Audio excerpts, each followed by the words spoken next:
কথামৃতে আছে একটি প্রসঙ্গ, সন্ধ্যা গায়ত্রীতে লয় হয়, এই প্রসঙ্গে একটু শুনতে চাই মহারাজ।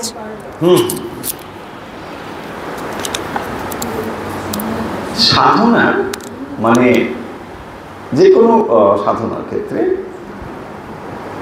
ধীরে ধীরে স্থূল থেকে আমাদের মন সূক্ষ্মের দিকে যাবে। কোনো একটা সূক্ষ্ম জিনিস সহজে ধারণা করা যাবে না, কারণ আমাদের মন স্থূল সহজে গ্রহণ করতে পারে, সূক্ষ্ম নয়। তাই দেখবেন সাধনার ক্ষেত্রেও ধীরে ধীরে আমরা সূক্ষ্মর দিকে যাই। কীরকম? যখন আপনাকে বলা হবে যে 1 ঘন্টা জপ করো, এটা খুব কঠিন কাজ হয়ে যাবে। যদি অভ্যাস না থাকে সে 1 ঘন্টা জপ করতে পারবে না। কিন্তু দেখুন 1 ঘন্টা যদি গান করতে বলে করতে পারবে, তাই না? গান করতে বললে 1 ঘন্টা করতে পারবে। আর যদি তুমি 1 ঘন্টা শাস্ত্র পাঠ করো, হ্যাঁ সেটা করতে পারবে। আচ্ছা 1 ঘন্টা জপ করো, বুঝি না এটা করতে পারবো না, খুব কঠিন ব্যাপার। তাহলে কেন এটা হয়? আমাদের মন স্থূল জিনিস সহজে নিতে পারে, কঠিন মানে সূক্ষ্ম জিনিস অত সহজে নিতে পারে না। আচ্ছা গান আমি 1 ঘন্টা কি করে করলাম? এই জন্য করতে পারি, গানের ভেতরে বৈচিত্র্য রয়েছে। কি রয়েছে? শব্দের বৈচিত্র্য, সুরের বৈচিত্র্য, ভাবের বৈচিত্র্য। তাই বৈচিত্র্য জিনিসটি আমরা সহজে নিতে পারি। যখনই বলা হবে কোনো একটি জিনিস অনেক সময় ধরে করো বৈচিত্র্যহীনভাবে, তখন সেটা কিন্তু খুব কঠিন হয়ে যাবে, ভোর হয়ে যাবে। হ্যাঁ রাম রাম বুঝে একই দিন, বাবা কালকে একটা মন্ত্র বলো, সোমবার একটা মন্ত্র বলো, রোববার একটা, তাহলে একটু ঠিক আছে না? সেই কারণের জন্য দেখবেন আপনারা নিশ্চয়ই আমার সঙ্গে একমত হতে পারবেন কিনা জানি না, অন্তত আমার তো মনে হয়েছে বলি আপনাদের সামনে শেয়ার করছি। দেখবেন হরে কৃষ্ণ, এটা আচ্ছা, হরে রাম রাম রাম রাম রাম হরে হরে, হরে কৃষ্ণ কৃষ্ণ কৃষ্ণ হরে হরে, বিখ্যাত, সবাই করেন, খুব ভালো, মহানাম জপ করছেন। এখানেও বৈচিত্র্য এসে গেছে, কারণ ভগবানের নাম পবিত্র হবে করো। আমি সেদিন শুনলাম একটা হিন্দি কোনো গানের সুরে ওই গানটা করা হচ্ছে না। আপনাদের নিশ্চয়ই অভিজ্ঞতা কারো কারো থাকবে, না না আপনারা করেন বলে বলছি না, মানে কানে শোনার অভিজ্ঞতা থাকতে পারে, সেটা বলছি। দেখুন কেন জিনিসটি একটা জায়গায় ভালো লাগছে না। হরে কৃষ্ণ কৃষ্ণ কৃষ্ণ হরে হরে, হরে রাম রাম রাম হরে হরে, পবিত্র মন্ত্র, যুগ যুগ ধরে হয়ে আসছে, মহাপ্রভু বিতরণ করেছেন, সেটা করো। বলছে না ওটা একরকম করলে কি করে হবে? কারণ আপনি কাকে ভাড়া করেছেন? যিনি এগুলো বলতে এসেছেন তিনি এটা পয়সার বিনিময়ে এটা করতে আসেন। আচ্ছা আপনি যাকে পয়সার বিনিময়ে ডাকেন, সে যদি প্রত্যেকবারে একই জিনিস করে আপনারই ভালো লাগবে না, বলছে একটু নতুন কিছু করো, সেও নতুন কিছু দিচ্ছে। কোন পয়েন্টে কথাগুলো বলছি, আপনি কাউকে সমালোচনা করছি না। পয়েন্ট হলো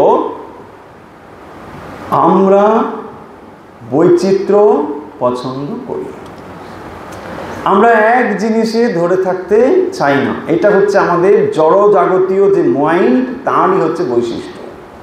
যে এই স্থূলতাকে পছন্দ করে সে ওইগুলোকেই পছন্দ করে, কিছুতেই এক জায়গায় থাকে না। সেই জন্য মাইন্ডকে না আস্তে আস্তে তৈরি করতে হয়।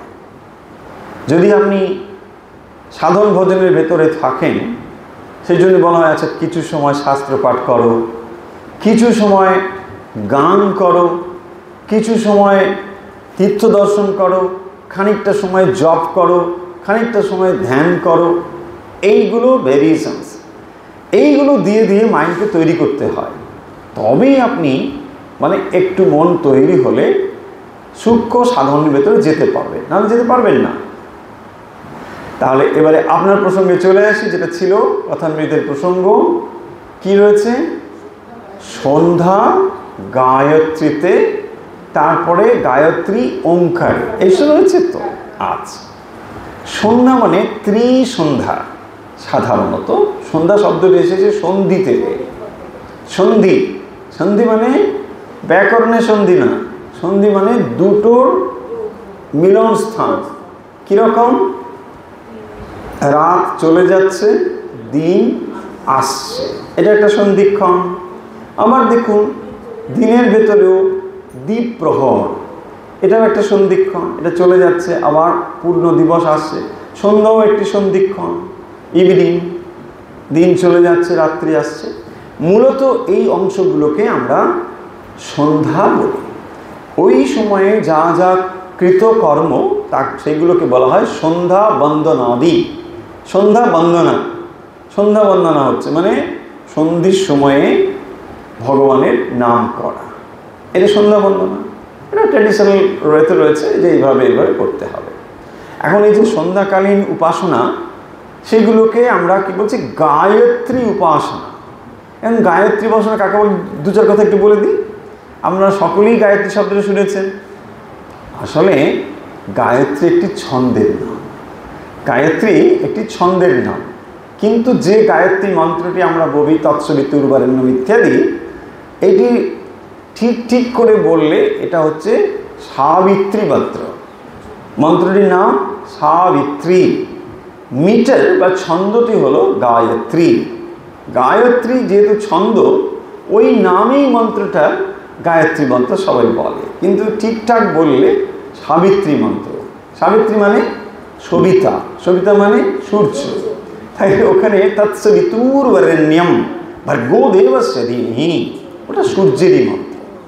আচ্ছা, তাহলে সন্ধ্যা গায়ত্রীতে লয় হয় মানে সন্ধ্যার ভেতরে অনেক কিছু রয়েছে, মানে ওখানে গায়ত্রী আবাহন থেকে আরম্ভ করে অনেকটা কাজ করে অবশেষে গায়ত্রী মন্ত্র জপ বলে একটা ব্যাপার আছে।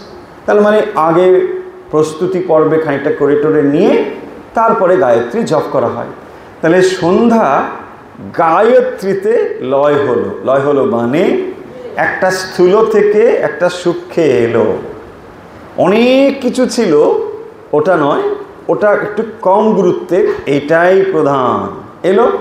এবারে গায়ত্রী মন্ত্র শুরু হচ্ছে, দেখবেন ওম তৎসবিতুর্বরেণ্যম ভর্গো দেবস্য ধীমহি ওম।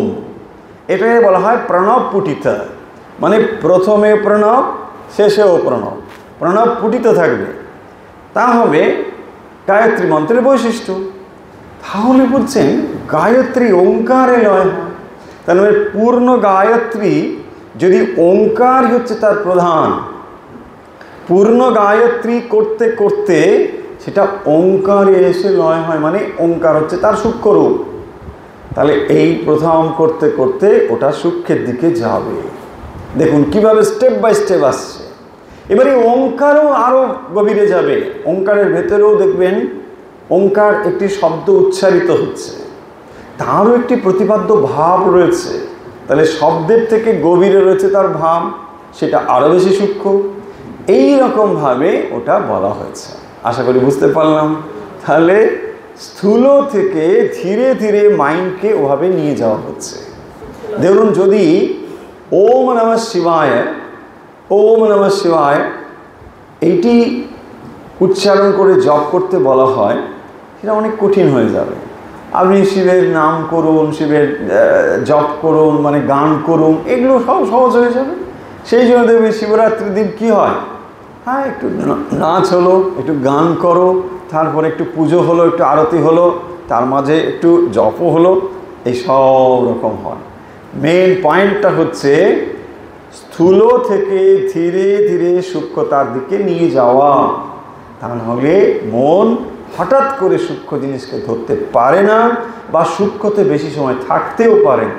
শ্রীরামকৃষ্ণ অন্যত্র বলছেন, নিতে বেশি সময় থাকা যায় না, আছে না, সা রে গা মা পা ধা নি, তো নিতে বেশি সময় থাকা যায় না, উচ্চ গ্রামে থাকা যায় না, সেই জন্য নিচে আসতে হয়।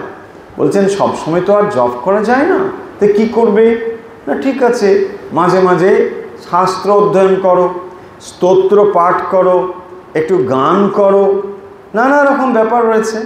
এইগুলো দিয়ে কি করেন, নানা বৈচিত্র্য দিয়ে মনকে ধরে রাখার চেষ্টা করেন। এই করতে করতে যখন মন প্রস্তুত হয়ে যাবে, তখন আর এতগুলো দরকার হবে না।